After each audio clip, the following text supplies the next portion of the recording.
ही अत्यावश्यक सेवा यामुळे स्वस्त झाली आहे। जास्तीत जास्त लोकांना विम्याचं संरक्षण मिळावं या हेतूनं पूर्ततेसाठी हा निर्णय उपयुक्त ठरतो आहे।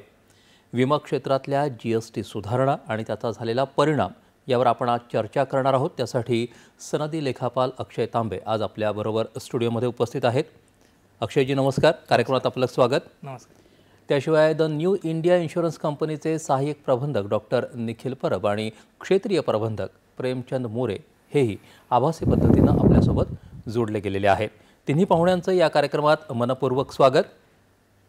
नमस्ते सर। नमस्ते। अक्षयजी, सुरुवात आपण तुमच्यापासून करूयात।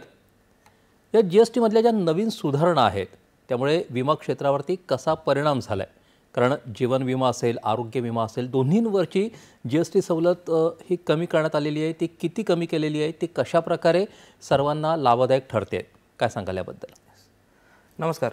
सर्वप्रथम तर मला इथे बोलण्याची संधी दिल्याबद्दल मी दूरदर्शनचे आभार मानतो। आणि विमाबद्दल जर म्हणायला गेलं तर वैयक्तिक विमा, लाईफ इन्शुरन्स आणि मेडिकल इन्शुरन्स या दोन्हींवरतीचा जो जीएसटीचा दर होता तो 18% थेट 0% गव्हर्नमेंटने आणलेला आहे। त्यामुळे सर्वप्रथम तर शासनाचं हे फारच सकारात्मक धोरण आहे। याच्यामुळे बऱ्याच मोठ्या प्रमाणात सर्व ग्राहकांना फायदा होणार आहे आणि जास्तीत जास्त लोक विमाकडे वळणार अशी आशंका आहे।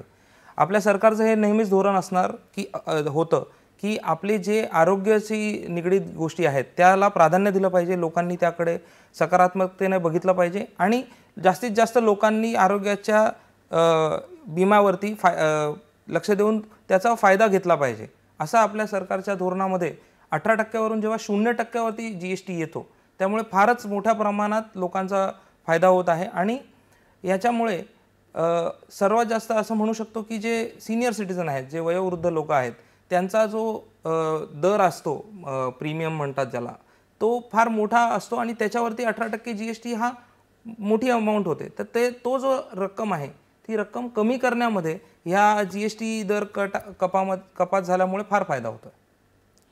आता आपण